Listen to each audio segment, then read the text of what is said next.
There is a version of you that you are actively avoiding, not because you can't become him, but because becoming him would require you to destroy everything comfortable about who you are right now. You call it lack of discipline. That's a lie.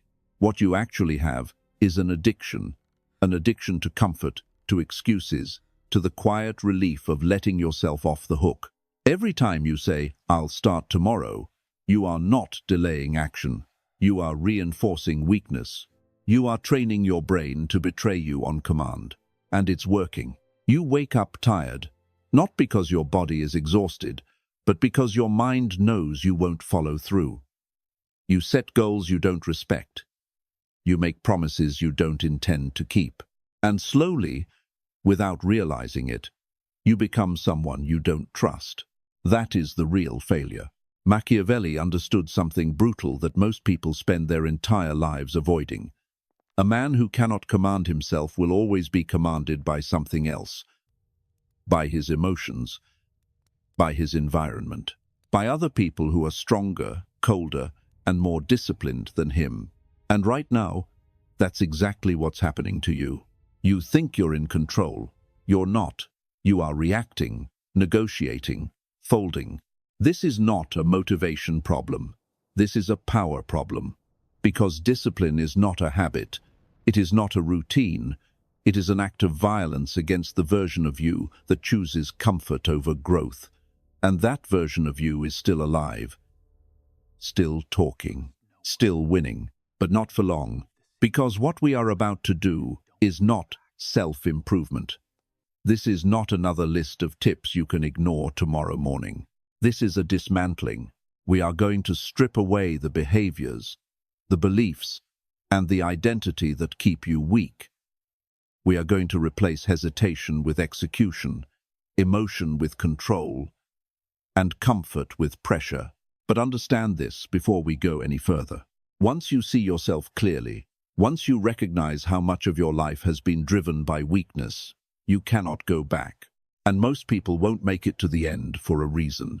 Because the final step requires you to kill the person you've been protecting your entire life. Let's begin the surgery. Phase 1. The addiction to noise. You don't lack focus. You are drowning in noise. And worse, you are addicted to it.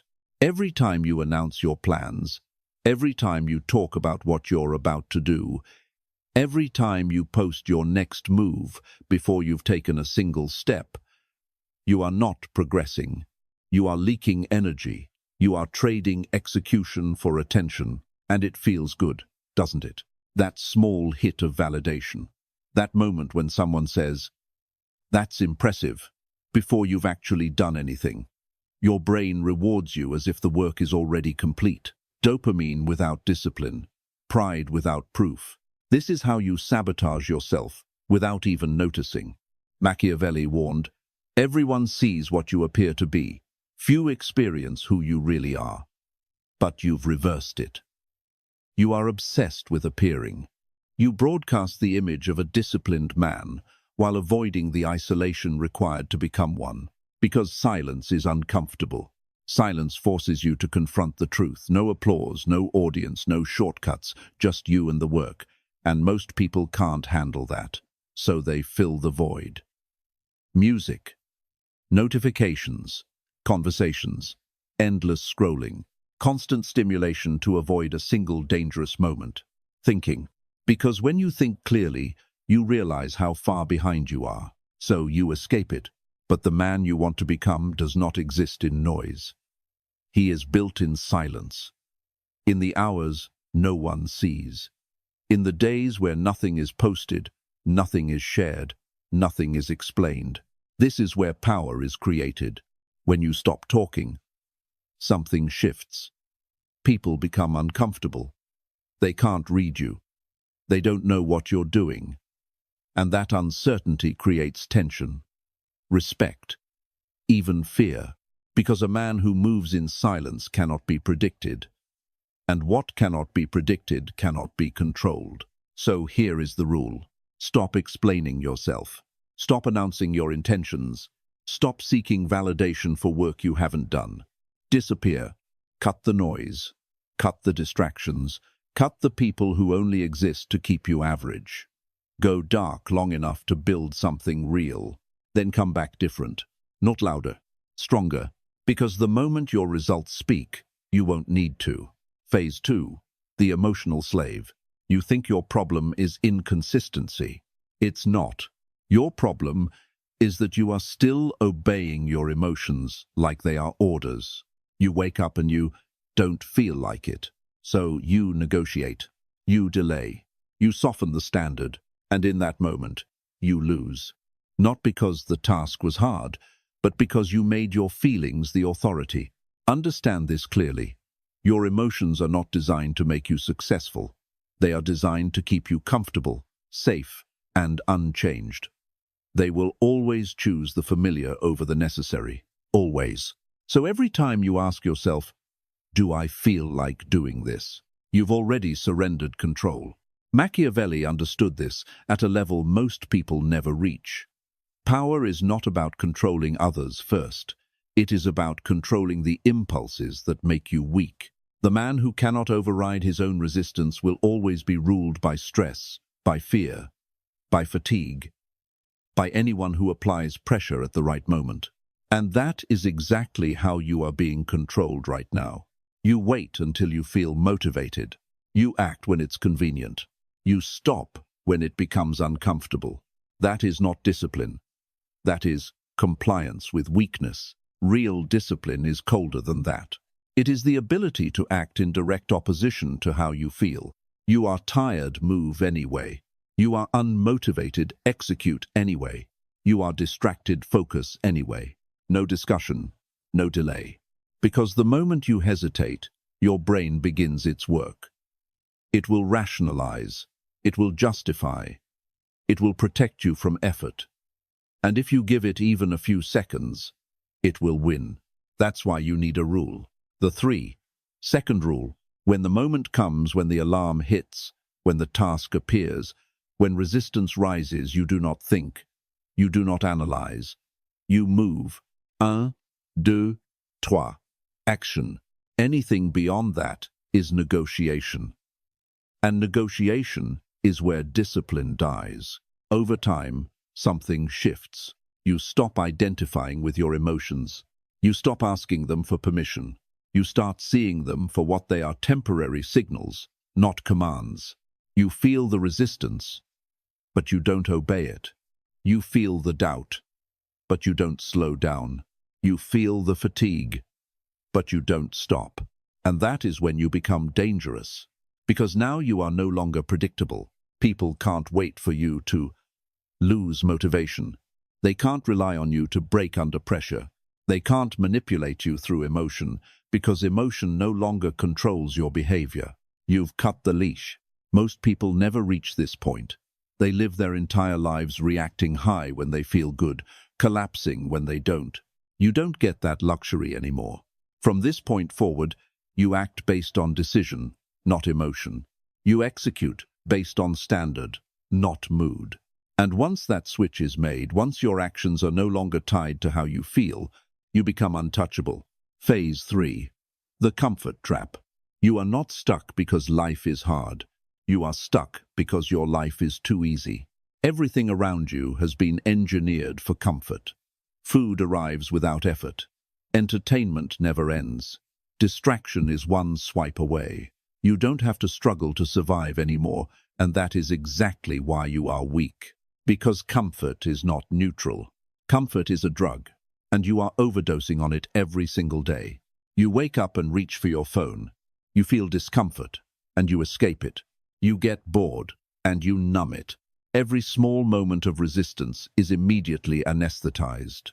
And over time, your tolerance for difficulty collapses. Now even basic discipline feels heavy. This is the trap. Machiavelli studied empires that ruled the world: Rome, Sparta, civilizations built on strength, order, and discipline. And they did not fall because of stronger enemies. They collapsed because they became soft. They traded hardship for luxury, and luxury made them fragile. You are living in that exact moment, not as a nation, but as an individual. Your enemy is not out there. It's the environment you've accepted as normal. Because every time you choose comfort over effort, you are voting for a weaker version of yourself. And you've been voting that way for years. You choose the easy option, the comfortable routine, the path with the least resistance. And then you wonder why nothing changes. Here is the truth most people will never accept. If your life feels easy, you are not growing. Growth requires friction, pressure, resistance. Without it, nothing adapts, nothing evolves. So if you want to become dangerous, if you want to build real discipline, you have to do something most people avoid at all costs. You have to seek discomfort, not occasionally, deliberately. You train when you don't want to. You work when it's inconvenient. You choose the harder option when the easier one is available. You stop negotiating with comfort, cold showers, long hours of deep work, saying no to distractions, sitting in silence instead of escaping it. Not because these things are trendy, but because they recondition your mind.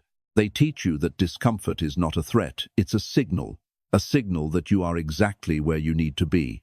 And once that shift happens, everything changes. You stop avoiding difficulty. You start chasing it. Because now you understand something most people never will. Comfort keeps you alive. Discomfort makes you powerful. And the man who willingly walks into resistance, who chooses pressure over ease, discipline over indulgence, becomes someone the average mind cannot compete with. Because while they are sedated, you are sharpening yourself in the fire. Phase 4. The predictable mind. You think people can't control you. They can. Not because they are smarter, but because you are predictable. You react the same way every time. You get emotional when pressed. You defend when attacked. You retreat when it gets hard. And once someone sees your pattern, the game is over. Because predictability is weakness. Machiavelli made this clear. The more others can anticipate your behavior, the easier you are to manipulate. If they know what triggers you, they can pull the strings. If they know when you break, they can apply pressure at the exact point you collapse. And right now you are full of visible patterns. You show frustration on your face. You reveal insecurity in your tone. You rush to explain yourself when challenged. You think you are being honest. But what you are actually doing is exposing your control panel to the world. And once people know where your buttons are, they will press them. This is why discipline is not just about action. It is about control. Control of reaction, control of expression, control of timing. Because the moment you stop reacting automatically, you become unreadable, and what cannot be read cannot be controlled. Look at your current behavior. Someone criticizes you, you respond immediately. Something goes wrong, you panic. You feel disrespected, you react emotionally. Everything is instant. Everything is visible. That is not strength. That is exposure. So here is the shift. You slow everything down. You pause before you respond. You hold eye contact without speaking. You let silence do the work. 3 seconds, 5 seconds, longer if needed. Because in that silence, something happens. The other person becomes uncomfortable. They start second-guessing themselves. They fill the gap with words. They lose control of the frame. And without saying anything, you've taken it. This is power. Not loud, not aggressive, controlled. You don't show everything you feel. You don't react to everything you see. You don't respond to everything thrown at you. You choose. And that choice creates distance between stimulus and response, the exact place where discipline lives. Over time, you become different, harder to read, harder to provoke, harder to move. People will feel it before they understand it, because you no longer behave like them. You don't flinch. You don't rush. You don't fold. You stay still while everything around you moves. And that stillness is what makes you dangerous. Phase 5, the isolation threshold. You say you want to grow, but you are still surrounded by people who benefit from you staying the same. And that is your contradiction. Because growth is not just about what you do, it's about what and who you are willing to leave behind. Look at your environment. The conversations you entertain, the people you keep close, the energy you tolerate, are they pushing you forward or keeping you comfortable? Most people already know the answer, but they won't act on it because isolation scares them more than stagnation. So they stay. They stay in circles where ambition is mocked, where discipline is seen as obsession, where improvement makes others uncomfortable. And when you start changing, when you start raising your standards, you become a threat. Not because you attack them, but because you expose them. Your progress becomes a mirror. And most people hate what they see in it. So they push back. You've changed. You're too serious. You're not fun anymore. And if you're not strong enough, you'll shrink to fit their expectations. You'll dilute yourself just to belong. That's how potential dies. Machiavelli understood this reality clearly. Power requires distance. The moment you depend on others for validation, approval, or identity, you lose control. Because now your behavior is no longer yours. It's negotiated. So here is the threshold, the point where most people turn back. You have to choose connection or evolution, because you cannot fully have both. To become disciplined, to become focused, you need space, silence, control over your time, your attention, your direction. And that requires separation, not forever, but long enough to rebuild yourself without interference. This is where monk mode is born. You reduce your circle. You cut unnecessary communication. You eliminate noise disguised as friendship. You spend more time alone. And at first it will feel wrong. Too quiet, too empty, too uncomfortable. Because for the first time, there is nothing to distract you from yourself. No validation, no escape, no external identity to lean on. Just you, your thoughts, your flaws, your reality. And most people run from this moment. But if you stay, if you sit in that silence long enough, something shifts. You stop needing people to feel grounded. You stop adjusting yourself to be accepted. You start operating from internal stability. And that is when everything changes. Because a man who does not need others cannot be controlled by them. Ironically, that is when people start gravitating toward you. Not because you chased them, but because you no longer require them. And that energy, detached, focused, self-contained, is rare. It signals strength. It signals clarity. It signals power. So, if you want to reach the next level, you have to be willing to walk alone long enough to become someone worth following. Phase 6. The death of the old self. This is where it stops being theory. This is where most people quit. Because everything you've done so far still allowed you to keep who you are.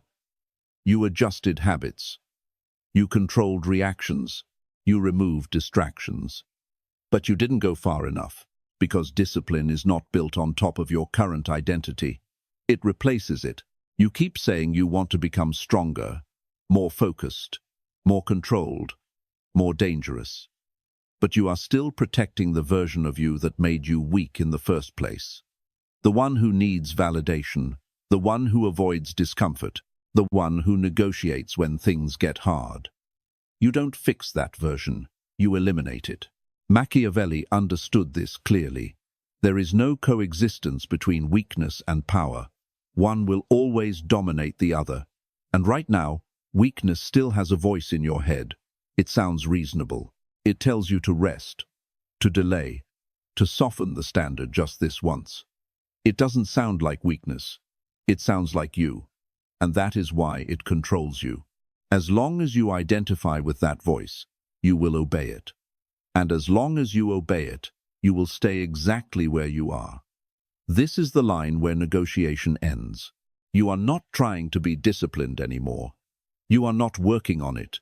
You are not improving. You are deciding who you are. And that decision has consequences. When you kill the old version of yourself, you don't just lose bad habits. You lose comfort. You lose familiarity. You lose the identity people recognize. You will stop explaining yourself, and people will call you cold. You will stop reacting, and people will call you arrogant. You will stop participating in things that waste your time, and people will say, "You've changed." They are right. You did. You didn't become someone new. You removed everything that was in the way. This is not growth. This is subtraction. You cut hesitation. You cut excuses. You cut emotional dependency. You cut the need to be understood. What remains is someone who executes without permission, someone who moves without hesitation, someone who does not need motivation, validation, or approval to act. That is power, not loud, not visible, but absolute. Once you reach this point, there is no going back. The old version of you is gone, not suppressed, not managed. Gone. You are not building discipline. You are building a person who cannot be stopped by the things that used to control him. And if you're still here, then you already know what needs to happen next. Finish it. Phase 7. The irreversible path. This is the point no one talks about. The moment after the transformation. The moment after the old version of you is gone and the new one has taken control. Because this is where the real consequence begins. Up until now, everything felt like progress, like elevation, like you were becoming something stronger. But what they don't tell you is that power creates distance, and distance creates isolation. You will notice it slowly at first. Conversations that used to interest you will start to feel empty. People you once related to will begin to feel predictable. Their complaints, their excuses, their patterns will become obvious to you. And once you see it, you can't unsee it. You will try to engage the same way you used to. You will try to laugh at the same things, tolerate the same behaviors, entertain the same distractions. But it won't feel right anymore, because you've changed your standard. And once your standard changes, your environment either rises with you or it separates from you. Most people choose to go back at this stage, not because they are incapable of growth, but because they are unwilling to lose connection. They would rather feel accepted than be alone. So they lower their standard again. They soften. They drift back into comfort. And slowly, they become the person they just escaped. You don't get to do that anymore, because now you are aware. And awareness removes the illusion. You see the trade clearly. Comfort in exchange for stagnation. Approval in exchange for weakness. Noise in exchange for clarity. So you move differently. You speak less. You observe more. You stop trying to be understood by people who are not operating at your level. You stop explaining decisions that no longer require permission. You stop negotiating your time, your focus, your direction, and people will feel it. Not everyone will understand it. Some will resent it. Some will distance themselves before you even have to, but a few will recognize it. A few will see the discipline, the control, the clarity, and they will respond to it. Not with words, with respect. Because what you've built is not visible on the surface. It's structural, it's internal. It's the kind of stability that doesn't shake when pressure is applied. And that is rare. So understand this clearly. This path does not lead back to who you were. It moves forward or it collapses. There is no middle ground. You either continue becoming or you return to being controlled. And if you've made it this far, you already know which one you're going to choose. Phase 8. The cost of power. This is where the illusion finally breaks. Because up to this point, you've been focused on what you gain. Control, discipline, clarity, power. But now you start to see what it actually costs. And the cost is not small. It's not comfort. You already gave that up. It's not distraction. You outgrew that. The real cost is something most people are not willing to face. It's people. The moment you stop being easy to deal with, easy to influence, easy to predict, you stop being convenient. And when you are no longer convenient, you become difficult to keep around. Not because you did something wrong, but because you no longer fit into the roles people assign to you. You are not as available, not as reactive, not as agreeable. And that shift changes everything. People who benefited from your old patterns will feel it first. The ones who relied on your hesitation, your softness, your willingness to accommodate. They won't say it directly, but you'll see it in their behavior. Less warmth, more tension, subtle resistance, because you are no longer playing the same role. And here is the part that hits hardest. Some of them will leave. Not all at once, not dramatically, just distance, silence. A slow disconnect that you can't fix without becoming who you used to be. And for a moment, you will question it. You will wonder if the discipline is worth it, if the isolation is necessary, if going back would make things easier. It would, but it would also make you weaker. This is the trade most people fail to accept. You don't get power without separation. You don't get control without sacrifice. You don't get clarity while staying surrounded by confusion. So you stand your ground. You let people leave if they need to. You stop chasing connection that requires you to shrink. You accept that not everyone is meant to grow with you. And in that space, something unexpected happens. The noise disappears. The unnecessary conversations. The forced interactions. The constant pull to explain, justify, and adapt. It's gone. What remains is silence. Clean. Undisturbed. Focused. And inside that silence, your mind sharpens. Your standards rise. Your decisions become faster. Your actions become more precise. You are no longer divided between who you are and who you are trying to be. You are aligned. And that alignment is what creates real power. Not the kind people talk about, the kind they feel. So understand this. You are not losing people. You are losing what no longer aligns with who you've chosen to become. And if the price of becoming disciplined is that some people no longer recognize you, then that is not a loss. That is confirmation. Phase 9. The point of no return. This is where everything becomes final. Not dramatic, not emotional, just irreversible. Because by now, you've seen too much.